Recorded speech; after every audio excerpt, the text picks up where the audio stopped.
Okay, great. All right, we are now being recorded.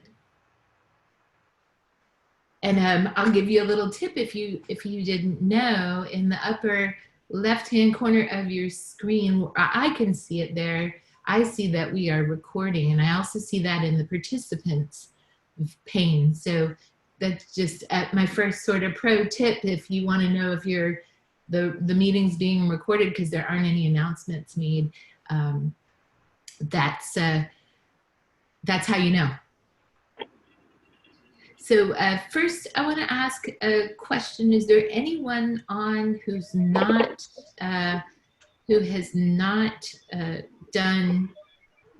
hosted as a Zoom host before at all, ever? Go ahead, and there's a couple of folks. We got some newbies, and if your camera's not on, you feel free to chat in and let me know. Tom, you're new. Catherine, you're new. Margaret hasn't either. All right. I haven't. This is David. Okay, David. David hasn't. All right. We got a few newbies. So I just want to let you know that I'm going to kind of jump into this, and we are not going to talk too much about how to set up meetings. Hopefully we can kind of blast through my slides, and if you guys have questions about setting up meetings, then I can help you out with that. I made a few assumptions about knowledge level, so I want to make sure I kind of address that right off the bat. And the second thing I want to tell you guys is that I am using a pro account, which is a little better than a free account. If you're using a free account, there are a few things that I'm going to talk about tonight that you won't necessarily have access to. You have to pay a little bit of extra to have, I believe, polling and a couple of other bells and whistles. Another thing I want to let you know before we begin is I've got a PowerPoint deck I'm going to show tonight, but I will also be sending you guys all of this in a PDF afterwards. Kathy's taking good care to make sure she gets all of your contact information. So I'll say if you didn't pre-register for this by going to Zoom and putting in your name and your email address and then getting a specific link to join this meeting, you can private chat Kathy Moore, who's our host this evening. You can private chat her your email address, and she'll make sure to get you on the roster if you didn't pre-register and she hasn't already bothered you about it. So, all right. So with all of that, let's get started. I'm going to go ahead and share my screen. I'd like to make this fairly interactive, so I'm going to welcome you to chat in any questions, or I will pause kind of as I'm going along, but I'm going to open up my chat window as well so I can keep an eye on any questions that come in. But I'm not video. Sorry, I gotta set myself up here so I could see. I got my whole console going. Give me just a minute to get started here.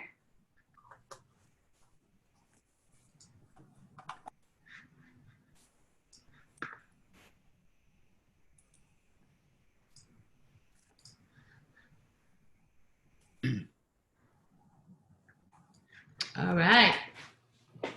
You guys see my screen okay? Yes. Is it big enough? I can make it just a little bit bigger. I kind of like this view a little better than full screen.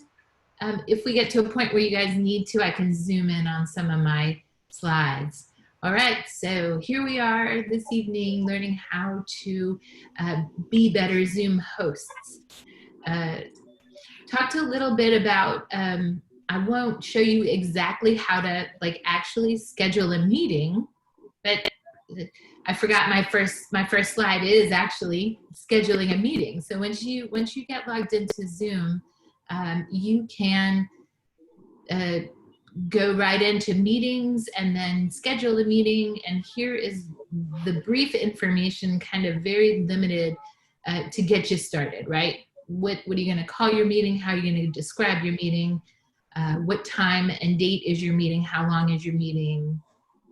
And is this a recurring meeting? Remember when you set this up that any communications that you send about your meeting will be generated from that date and that time. So let's say Kathy wanted to set up tonight's meeting to start at 6:30, so she'd have 30 minutes to warm up. If she created an invitation from Zoom, her invitation will state that the meeting starts at 6:30, not at 7 as our training did this evening. So just remember that if you kind of tack on, you know, a little buffer at the beginning or a little buffer at the end, all of your communications will reflect that same buffer.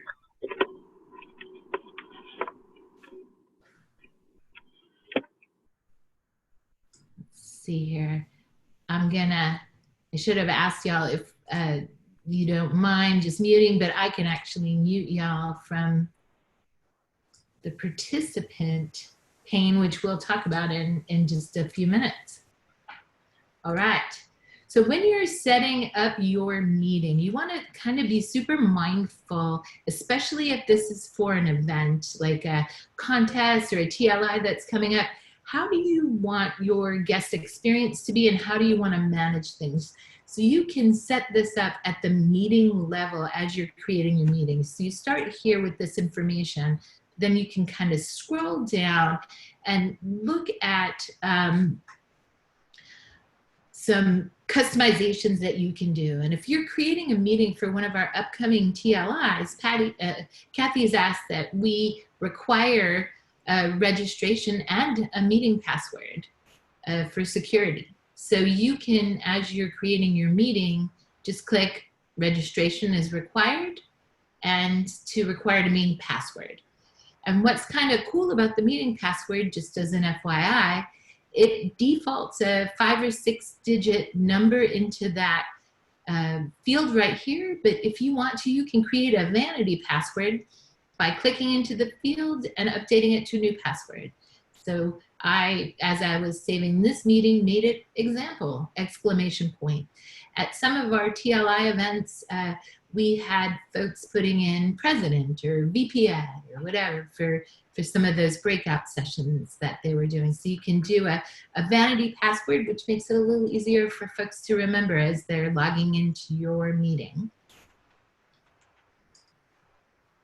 And then the last few meeting settings that you can do is you can allow people to join before you do, which is great for a club meeting or a more kind of informal gathering of people coming together.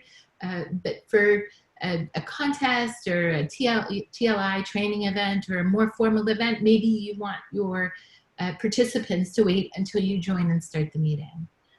You can set up that all participants come in on mute. You can enable a waiting room so that you have to manually admit people one at a time. That's great for security. And then you can record all of your meetings automatically or record just this meeting automatically. And so you don't have to remember, as Kathy did, to remind me to press the record button. It'll just always happen if you have enough bandwidth to save all of those recorded meetings. Jean, so, yeah. Sorry to interrupt. Robert Nolan is asking how you make somebody a co-host. We are going to talk about that in just a couple of slides. I'll show you that in just a minute, Robert. Thank you for asking, though. All right, so this is just kind of like, before you set up your meeting, kind of think about how you want it to flow. Again, if this is a recurring meeting and it's for your club and you're fairly informal, don't worry about it, but think through kind of how you want this flow to be. Just as an example, for recent contests, I deliberately chose to mute everybody when they entered the meeting and to enable a waiting room, so that while the contest was underway, we didn't have folks joining our meeting just like you would have a sergeant at arms at an in-person contest. You couldn't have people just kind of walking into the room in the middle of a speech, or, you know, during a time when you just wanted all the attention focused on the speaker. So that's one way to manage it, is to have people wait until the speakers are done, and then allow them to come in between. And the mute participants upon entry is a great idea, especially in the case of a contest or a more formal event where folks might be talking as they drop into the meeting and not even realize that they might be a bit of a distraction. So use those settings at times when it feels like that's the right thing to do. So beyond the meeting settings, you have some special settings that you can set up at the account level. And you can access those on the account page under settings. So if you go to zoom.us and you sign in on your account, you go to the account page, you can go to the settings, and you can manage these in-meeting preferences around security, scheduling, and then basic and advanced in-meeting stuff. We'll go through some of these. So in meeting, in the basic section, you can turn on chat or turn it off. You can prevent participants from saving chat. You can prevent a chat out to everybody, or you can prevent private chats. And you can also set up your account to auto save all your chats. In meeting, if you want folks to be able to drop files, PDFs, Excel spreadsheets, whatever documents, and share them out via the chat, you will need to enable that. But you, if you'd like to, can limit what types of files are shared. It's an option that's available. Here is where on your account you can enable the co-host function. This isn't how you add a co-host during a meeting. This is how you turn on the ability to add a co-host. Here's where you would enable the ability to conduct polls if you have an account that allows you to. Here's where you can determine on a pro account who can screen share during your meeting as host. You can limit it to, you can open it up to all participants, or you can make it that only the host will share. And then if somebody else is sharing, you can set it to anybody else can grab that right away from them, or only the host can stop sharing on somebody else's behalf. There's some extra cool functionality in Zoom that I have not entirely explored, but there's the ability to join with an iPad device and use that as a whiteboard. I had to Google it, and spend a few minutes trying to figure that out last night, because Kathy mentioned she wanted to call out whiteboard functionality. If you want to use this, I encourage you to enable it in your account settings, and then practice a little bit with it by joining with you can host your own meeting and then join separately with a device on that same length, and then test out how that whiteboard works. Hey, And Jean, yep. what we do when we use the whiteboard, like for brainstorming sessions, you just share it. So when you click share screen, there's going to be a choice that says whiteboard, and you can put it right here, like where you have your PowerPoint, and then people can write in it right on, right from the display. That's how we used it. That's so not with a device, you mean? Or I haven't done it with a device, but I've used it this way, and I know Bart has too. okay, so I will say, if you're motivated and you want to do that kind of whiteboard during brainstorming or that kind of a situation, then I am gonna, tell you, go for it, start pressing buttons and figure out how to use it. I have not perfected it. And again, this is, as I mentioned before, a lot of this is stuff I've just kind of figured out on my own. And I appreciate Kathy pitching in, because I know now I need to get out there and play with the whiteboards a little bit more. So in order to use it, you have to enable it. And in order to have everybody be able to use it, you have to also enable the annotations. That again is in your account settings. So if you want to use the whiteboard and you want people to be able to share with you, both of these need to be on.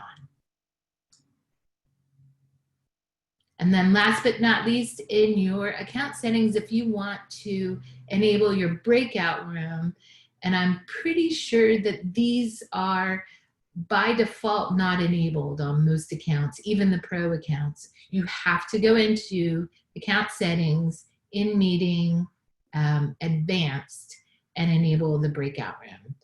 And I should have called out that whiteboards, chat, screen sharing, all of that is in basic settings. And really the only one I want to call out in advanced settings was the breakout room. All right. If you are going to volunteer to be a Zoom TLI host, I just wanted to note here super quick. Again, I will send out a PDF of this, so no need to really memorize this, but if you are volunteering to be a Zoom host, the expectations are you set up the meeting, you coordinate ahead of time with the presenter for any of their requests. If possible, if you have enough time, do a dry run. Send email reminders out to registered attendees. Log into the officer session early. Introduce the presenter, thank them at the end, and provide timing signals to the presenter. So that's a lot. Jean, there was one question from Nancy. I've been monitoring the chat and answering what I could, but she has one that I'm not sure about. I know some things cannot be changed. Are the meeting settings and account settings available after you start a meeting? I have not ever seen the account settings in my Zoom account. There are, as host, Nancy, there are some account settings that are available after you start, where you can actually change up some of those meeting settings that you can select ahead of time. So you have a little bit of flexibility. In fact, great question. I will get to that in just a minute. I didn't have screenshots of what was available live. So as I'm host tonight, I might be dropping in some files and sharing some stuff with you guys. It's kind of funny as you're sharing. I really just try to get screenshots of everything because it's almost impossible to share the host view as you're presenting. So that's a challenge and opportunity I've been working on, but I can certainly show you what I've got today as far as in meeting settings that I can change. And Jean, Fred is asking what the maximum file size is, but I've never tried to show a big one. What maximum file size can you? For sharing? Yeah. For sharing, yeah. I'm not sure you would want to share a really big one. Why would you? Yeah. I mean, you could just set it up some other way to send it to people.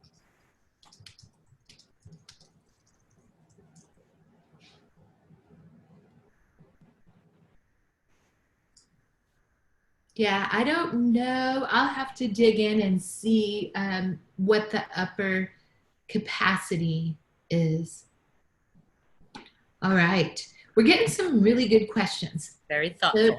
So let me just real quick finish out. In addition to the Zoom host roles and responsibilities for the upcoming TLIs, Kathy asked that because we're doing registration, we'll capture everybody that registered for each session, that we go ahead and take advantage and resend confirmation emails out to our registered folks 3 days before the training And then again, the evening before the training, just so folks have it right at the top of their email box. And if they're not adding the Zoom link to a calendar, then they'll be able to get right into their email and have it nice and handy. Okay.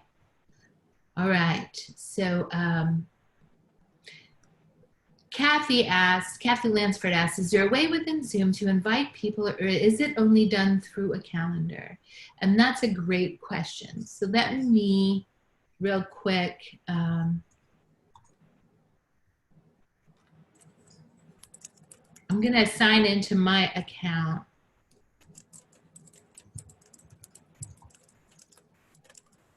And see if I can share that with you guys.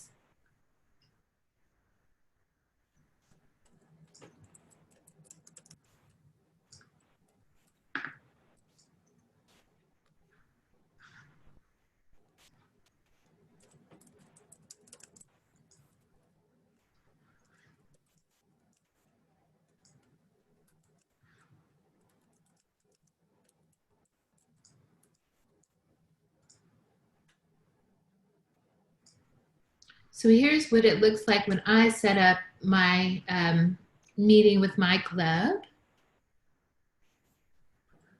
It's a recurring meeting, and here is where you can copy the invitation, but all it does is it puts that information into a clipboard that you can share, and then you can choose any of these calendars to share with, Google, Yahoo, Outlook, but that is as good as it gets. Zoom doesn't have an invitation methodology that you can use from within here. So you have to make use of copying the data to a clipboard and then hopping out and sharing it via an external calendar. That makes sense.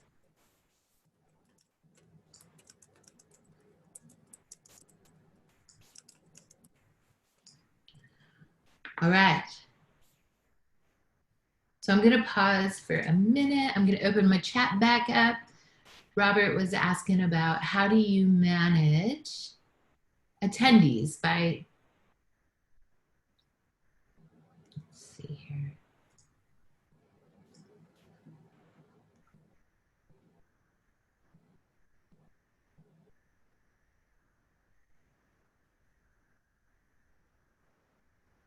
All right.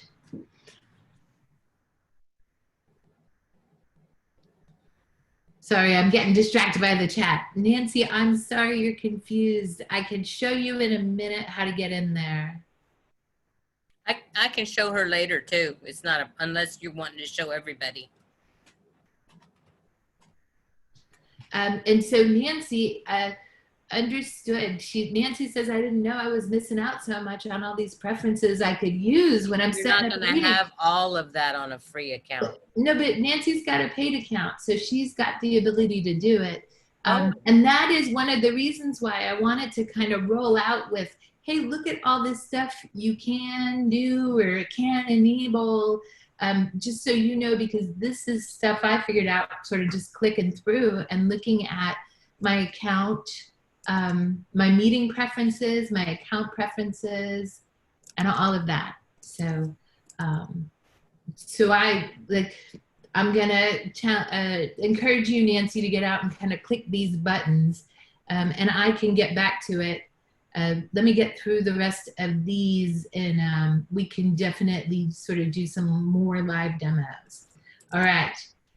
So in the meeting, managing attendees, you guys can probably in the gallery view see that you have a little menu, and it's indicated, this is the little ellipses, 3 dots menu button that if you hover over a picture of somebody in the gallery view or speaker view, that little menu appears. And as a host, you have some extra capabilities.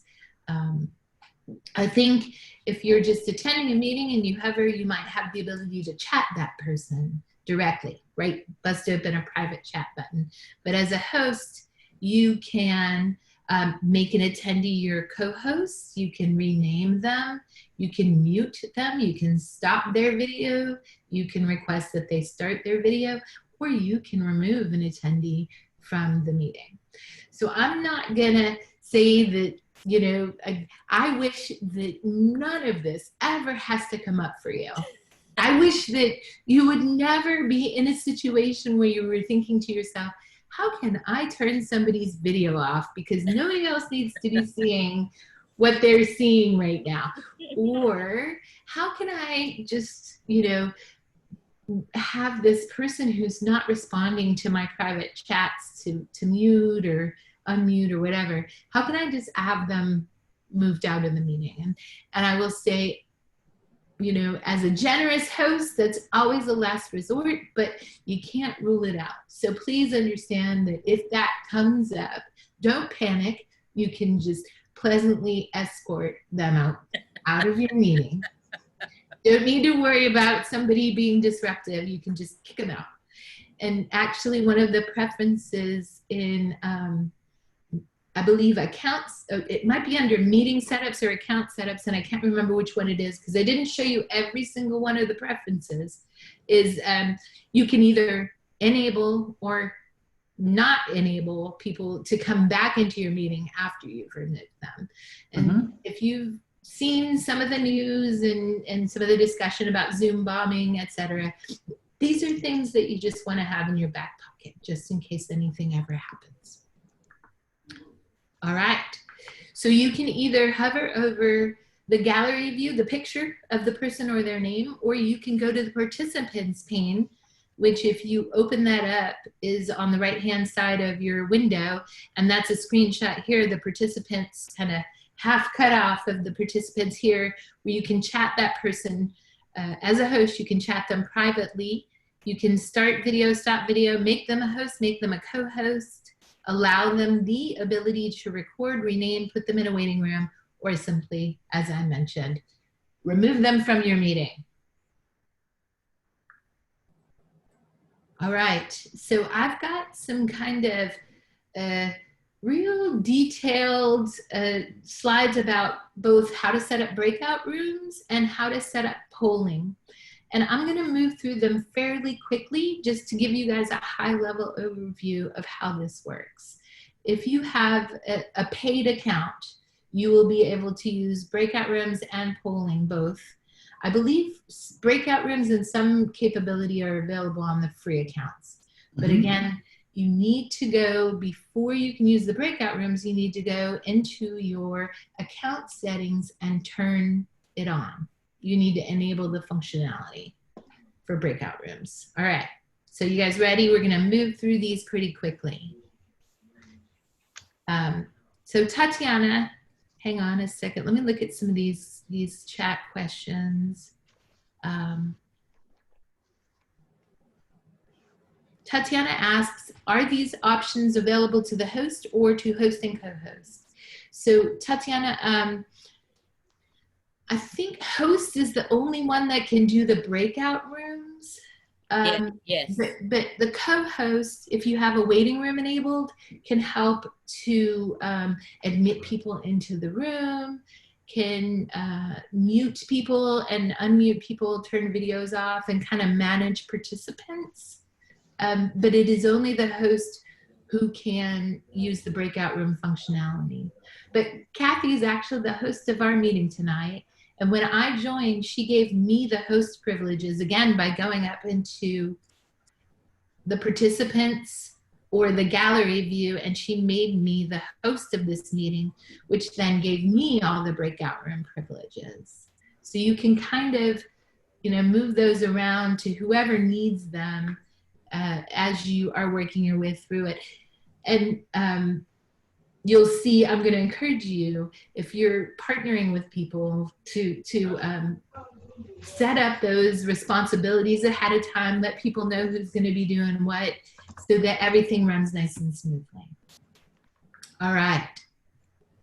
So in the meeting, if you're the host, you have this breakout room icon at the bottom of your screen.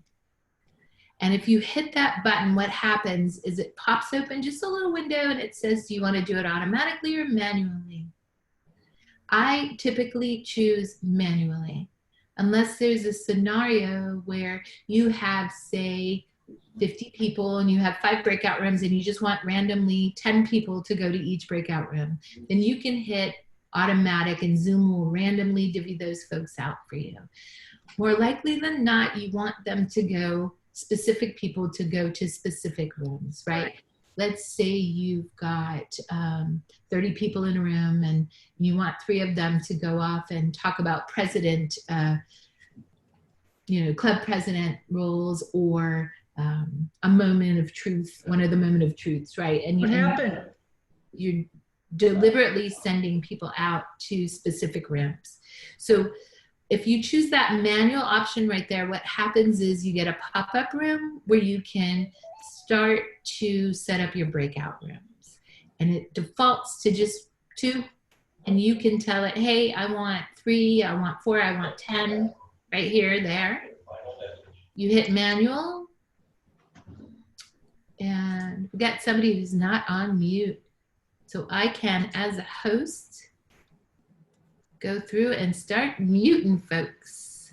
And Kathy, you can do that as co-host, right? I was just going to, and you did it already, so I'm not sure. Okay. I'm not positive. We have a chat question. Might want to do a quick refresher about what is a breakout room. Great. Thank you so much. So just as we often, if you think about a Toastmaster training that you've been to, where we all kind of congregate into one main room as a large group, and we might break out for individual sessions, elective sessions, or officer breakout sessions, we can literally create little segregated rooms within this one Zoom meeting where I can say, hey, these 10 folks, they're going to go off and they're going to talk about this one topic. And so I'm going to send them out to a little room just by themselves. And in that room, they'll be able to talk to each other, chat each other, share screen with just each other, outside of the main room. But they have the ability to just, when they're done and they've completed their conversation, they can come back to the main room on their own. Yeah, So, for example, we did that in the leadership training. Some of the people on the call, I see Hetty's nodding her head, so she was there. We broke people out by division so they could talk about their division agreement that they were going to put together as a team. And then we all came back and talked about it.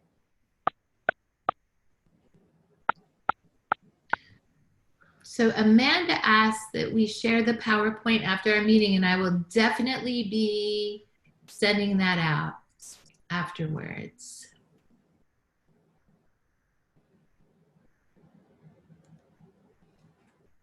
Hey, Minu has a great question. If you don't have a pro account, but somebody else has a pro account and makes you the host, would you have all of the functionality?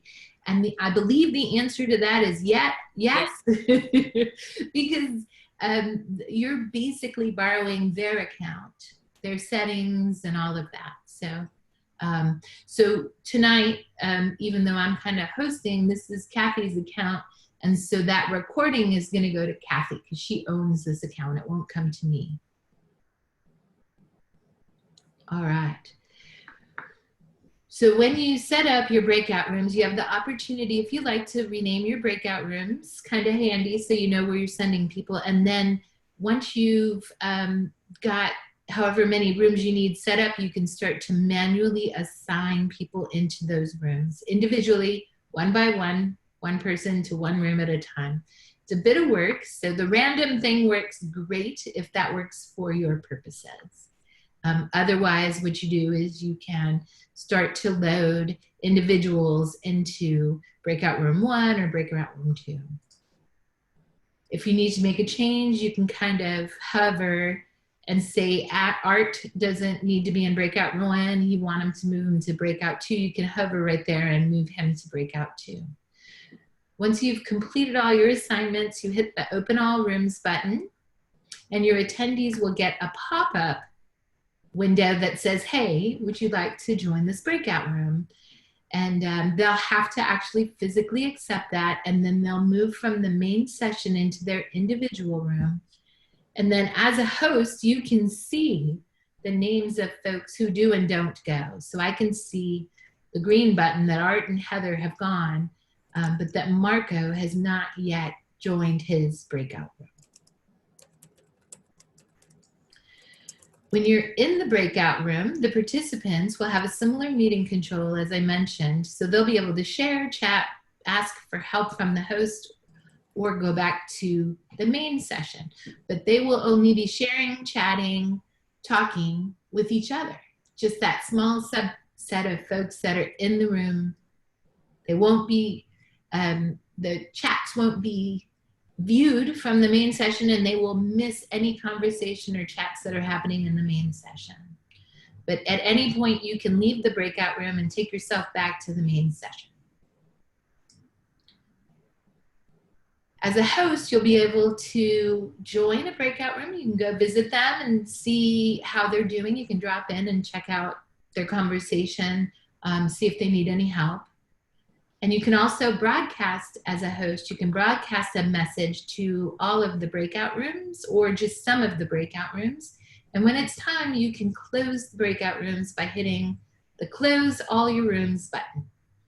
And I have a little note here on this deck that I'm going to send you guys that this, all of these screenshots came from, I swear, it's like a 3 to 4 minute video on breakout rooms on the zoom.us site that is just amazing.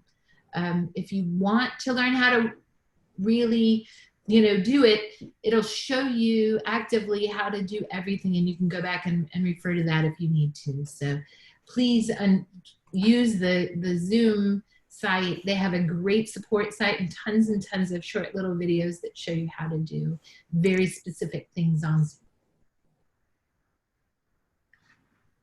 Okay.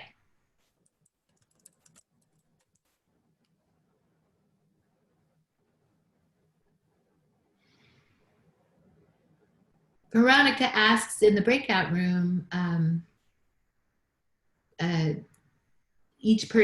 whether each person is responsible for muting themselves, or can a host be created in a breakout room to mute?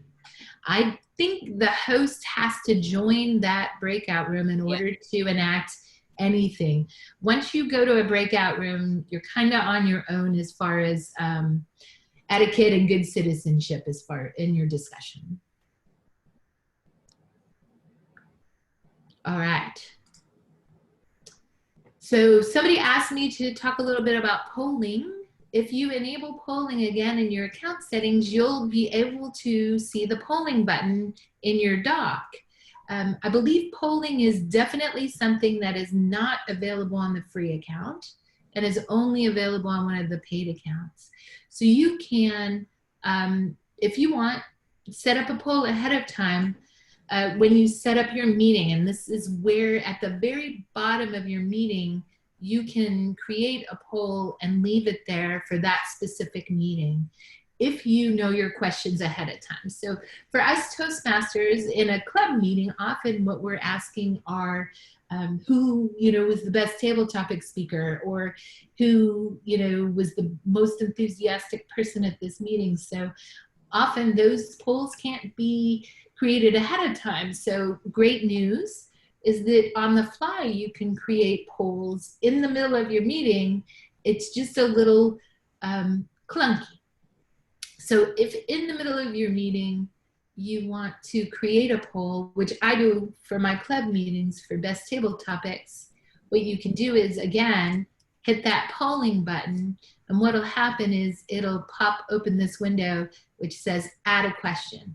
If you click on this button, it's going to take you in a separate window all the way out to your meeting setup where you can create the poll. So you can add a poll, okay, best table topics, type your question there, and then type in your answers and hit save, and then toggle back to your meeting, hit the poll button again, and you will see that I created my table topics poll. Gene Ramsey, John Smith, Jane Doe, all y'all are gonna vote for Gene. If you hit that launch poll, this is what your audience will see. And they will have the opportunity to click 1, 2, or 3. And as a host, you get to see the results as they come in. When you're done, you can end the poll. And then if you'd like to, you can even share the results of the poll. Typically in my club, we don't share the table topics voting. We just announce a winner. All right. And then here's my second kind of like, if you want to learn more about polling and see some really handy dandy videos, you can go to zoom.us. So we are almost, I think I already covered these slides. I think I ended up moving them up a little earlier, so we're gonna skip those and move right to Gene's personal tips and tricks, right? First thing I was gonna say is this is how I learned. I got into Zoom and I just started pressing buttons to see how things work. So I'm gonna say press buttons and try stuff. If you are setting up a meeting with a team of people, you're supporting presenters or co-hosts, like Kathy and I did tonight, agree on your responsibilities ahead of time. Make sure everybody knows who's gonna do what, so that when you get into it, this is just part of being a great hostess, right? Think about like the best dinner parties that you've been to. Your hostess has done a little bit of homework ahead of time and set up a scenario where she can greet her guests as they come in and relax and enjoy people's company. So if you are sharing your screen, practice how that looks and feels ahead of time. And I will say with as much practice as I have being a Zoom host, when you hit that share button, your whole control panel changes. And I still struggle a little bit trying to recreate all of my setup. So practice that. Just make sure you know if you're going to be the presenter and you're going to hit that share button, how are things going to look and how do you get that control center back? And you do that by continuing to press buttons and try new things. So I'm going to throw that in there again. Treat a virtual meeting just like an in-person meeting. Share the warm welcomes. Talk to people as they join. Let them know what's going on. For instance, hey, we're going to be starting in 7 minutes, or hey, we're just getting assembled, and why don't we try some table topics? If you're going to offer technical support as the Zoom host, try to do it via private chat if that's required. If somebody's having problems hearing, or you can sense, you can see that somebody's struggling, try to use the chat if you can. If they're struggling and they're not as familiar with Zoom, maybe the chat won't work, but give it a shot first, right? Practice, and have lots of fun pressing buttons and trying new things. And that is pretty much how you can get more comfortable hosting on Zoom. All right, so I'm sure there's tons of questions. I'm gonna go back up through the chat. Let's see here. So Robert asks regarding polling, if there's a way to have the ballot counter receive the results of a poll without being the host. And the answer is no, unfortunately. What you want to do is, in a club situation, right, where you're kind of rotating those responsibilities, maybe you have an account for your club that the host can sign into, and your ballot counter can be, the host of that meeting, or your Toastmaster is the host of that meeting, and each person can have an opportunity to flex their Zoom muscles a little bit and get accustomed to hosting. So, Robert mentioned press buttons and try stuff, which is good advice for Easy Speak. It's also great advice for pathways too. If you get in and start to click some buttons, you might be surprised at what you find. Amanda asks, who controls the poll information? That is always the host. Fred says, please cover raising of the hands. Yes. So as I'm going to pause sharing here. As a participant, you are able to raise your hand or lower your hand. Let's see here. I think it's at the Got mine up. bottom. I forget where this is, and the host doesn't always have the best view to it. Oh, you're talking about on the chat. Yeah, on the chat, like where do you raise your hand? And I think it's on the participant. Yep. Screen. That's correct. If you click on the participant screen at the bottom of the list, you only see about 7 names. Then you see invite, mute me, raise hand. Oh, there it is. So I don't see those same options as the host, interestingly.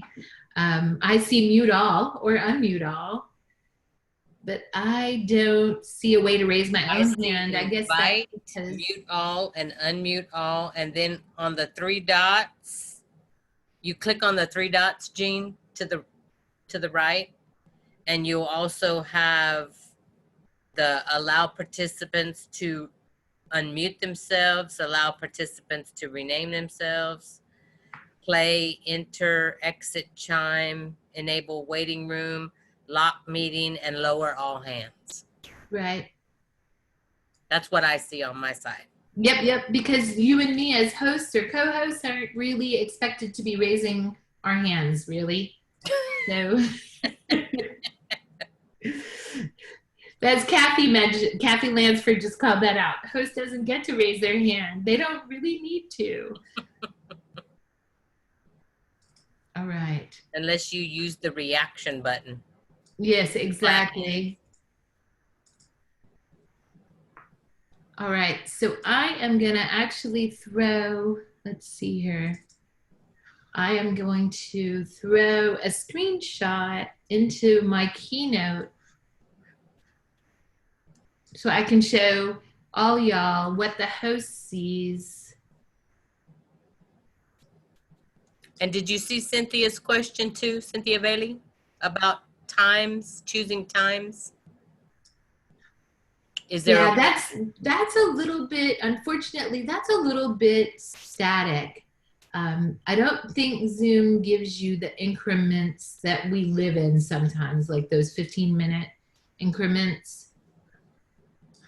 you can tell people when it's starting, but you can, like, I've many times had a meeting that starts at 3 o'clock in the afternoon, but I log on at 2:30. It's not a problem to do that. Right. Yeah, absolutely. But you can't start a meeting at 2:15. All righty. And so Nancy was asking, as a host, how much of the meeting specifications can you change? Like after you set up your meeting and you go through and you click all those buttons and you turn stuff on and off, this is what you can do in the meeting. You can invite new people to come to your meeting. You can mute everybody. You can unmute everybody. You can turn on mute participants upon entry. You can toggle on to allow participants to yes, unmute themselves or not unmute yourself. You can turn the enter exit chime on. You can lock your meeting, which disables anybody else from joining at all. Or you can say 10 minutes into your meeting, if you want to see who comes in late, you can enable your waiting room 10 minutes into your meeting. And so you can see the folks that haven't joined in a timely way if that's something that you want to keep track of. I'll add that into my deck that I share with all y'all. All right, so it's hard to kind of summarize all that I've learned in the last few months and share that, but I want to just let you know that you are all free to reach out to me directly with any questions that you've got that we can't answer in the next 10 minutes or so. And I'll put my email contact. Well, actually, you'll get an email from me about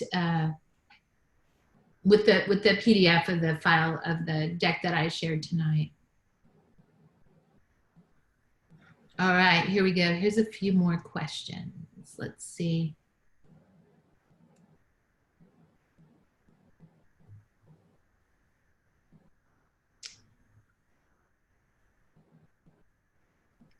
Can you mute all and then only allow specific members to speak? Asked Fred. And yes, you can, but that is a two-step process. You cannot, you either mute everybody or you mute nobody. If you can mute everybody and then go and find the person that you want to unmute. And pro tip, number 2 pro tip, at the top of the participants box, if you've got your participant box open, you can search for people. So if there's somebody you know that you want to unmute quickly, you can just type in their first name and that'll bring them right up to the top of your screen, and then you can hover over their name and unmute them. And that's a way that you can find people kind of quickly if you need to chat somebody privately or manage them, right? Turn their video on, turn their video off, etc. That's a great way to move quickly.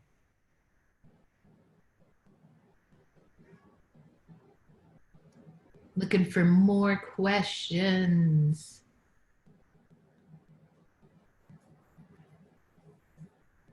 Can you see the raised hand to unmute them? Yeah, you have to scroll through the participants. Which is tough when you have 180 people like we had. Right, but I can see that both Kathy and Bea have their hands raised, right? And so I can go and either lower their hand, unmute them, or if I pop open that more screen, I can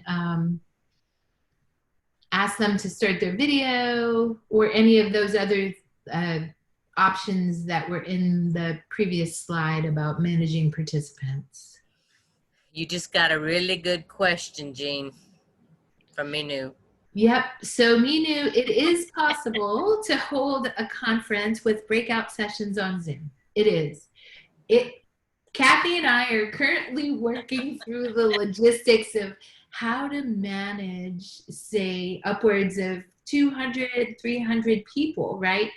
And when you are talking about a conference, you're talking about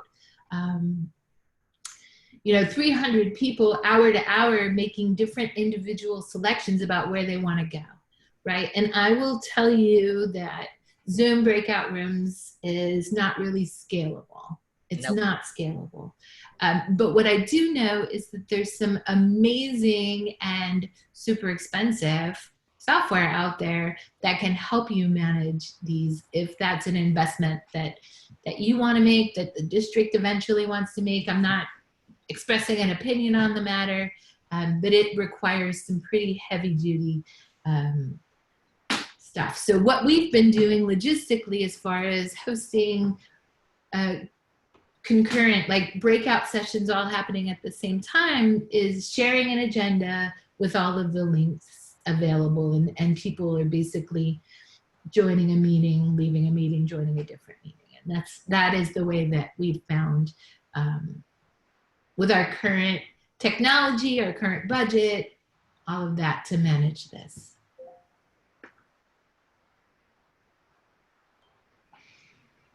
Amanda's talking about the free meeting cutting off at 45 minutes. You want to? I heard for a while they were extending that a little bit, but what you can do if you do have that 45-minute limitation is just plan your event around that. Plan to take a break at 30 or 35 minutes and then everybody log back on to a second meeting. Connie mentions, Connie Hoffman asks, hey, talk about renaming yourself when entering a room. Well, if you're in your club meeting and you want to identify yourself as the timer, within participants, you can hover over yourself and rename yourself if you'd like. So within that participants pane, if you hover over yourself, you'll have the option to rename yourself. And you can rename yourself as Toastmaster of the Day, Timer, Zoom Master, Presenter, Speaker, or when you're coming back and you just want to identify yourself as just Jean, you can just be Jean.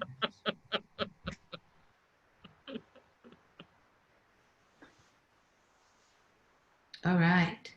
Kathy, I don't see any other questions. There's some good comments in here. We had a lot of good questions and comments. Sapayan asks, if the host mutes you, can you unmute yourself? And I believe if the host mutes you, the host has to unmute you.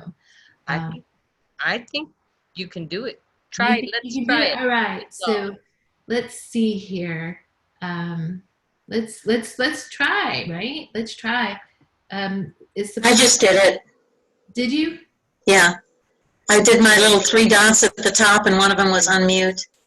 Okay, Madonna. Well, I renamed myself. Great. So Madonna, hang on just one second. I'm going to go ahead and mute you. Now, can you try to unmute yourself? Yeah, I did it. You did. Okay. So great.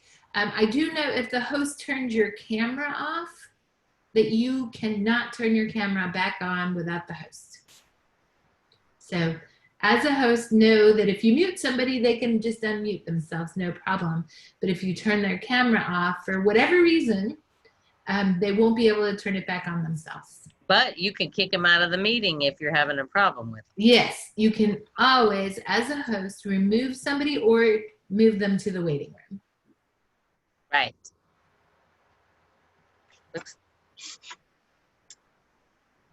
And Rebecca brings up a point. If you want, yeah, let's take a look. If you want to be able to mute people and leave them mute, then you can, within the meeting, toggle off allowing participants to unmute themselves. Cynthia was asking if the host could rename people, but I don't think that's possible, right? No, I actually was making a comment that you don't have to go to the 3 dots on your own screenshot. You can go to the participant list and your own name has a more option. And the only thing you can do there is rename yourself. Correct. Yeah. But to my knowledge, the host cannot rename you. Oh yeah. Where do you do it? In the same place, either in the gallery. But that was an advantage. Or in the participant pane. Oh, I guess I'm not. Oh, maybe I am. So I'm right now the co-host. Right. So I should rename Doug. One moment, please.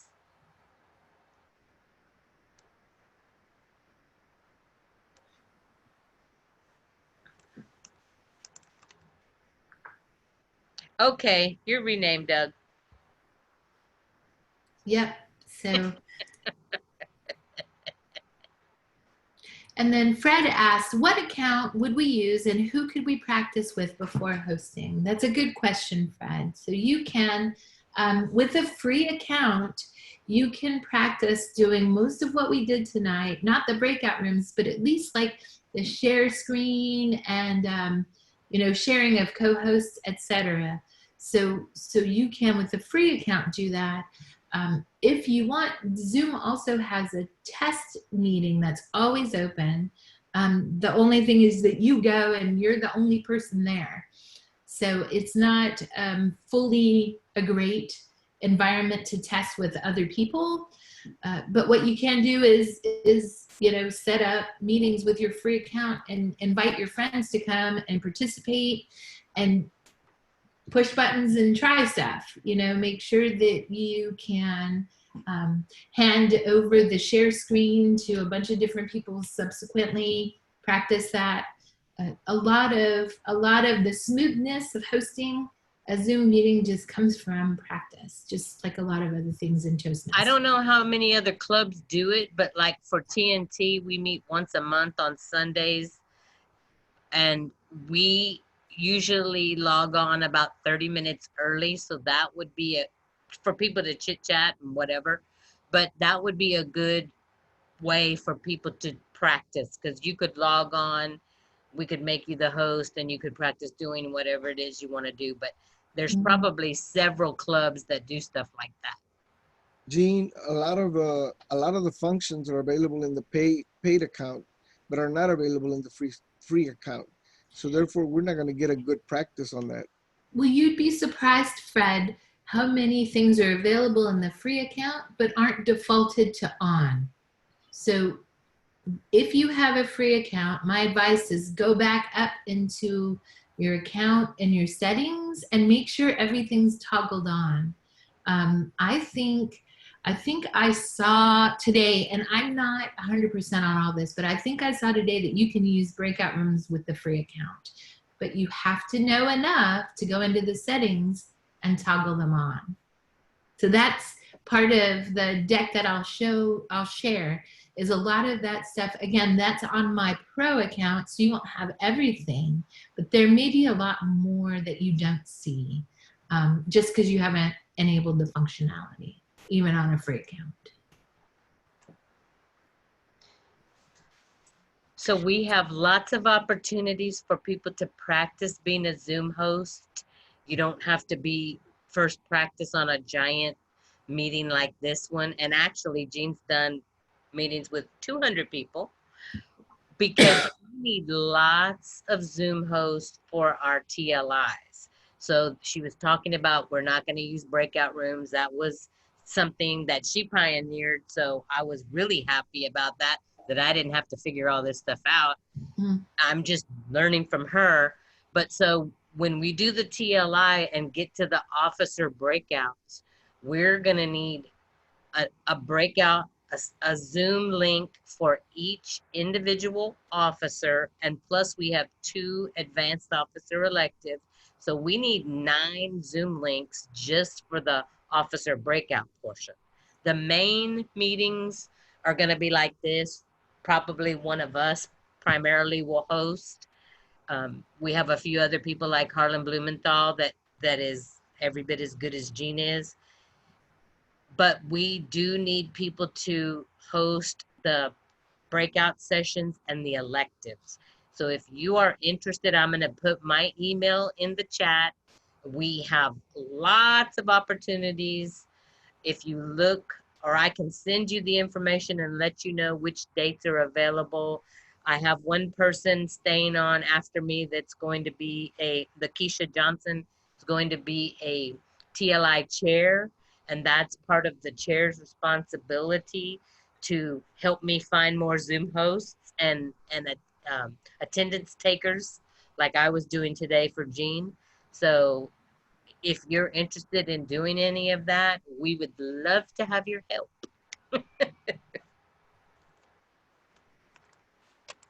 All right. So I hope we've added some value tonight. Thank you so much for spending the hour with us. And this is something that I have kind of battled my way through. At first I was a little resistant, and then I got much better at it with a lot of practice. So I'll encourage you guys to play around with it. It's an excellent tool and a great way to give back to the district if you want to become one of the individual officer session hosts or a breakout session host at one of the upcoming trainings with Kathy. You know, Jean, we have talked about the fact that we're doing an expanded continuing education program. What we could do on one of those classes is make it be a Zoom host practice session. That's great. Just have people come in and say, well, let me try to do this, and let people take turns being the host. Absolutely. Because there is nothing like, in a safe setting, kind of doing a dry run and really understanding how it feels, so that when you hit a button and things go crazy, that you're not on camera reacting to it. Like I might have been at the beginning when I was like, oh yeah, I gotta set up my screen, I gotta set up my console here.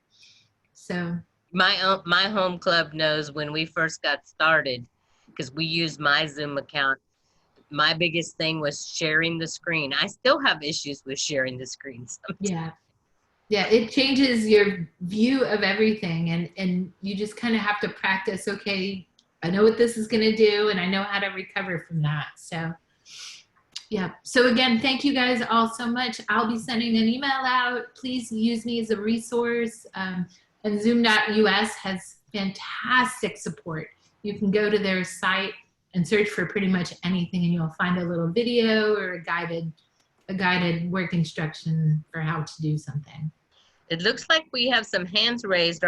Is that Madonna and B still having questions or just practicing? I was just practicing. Okay.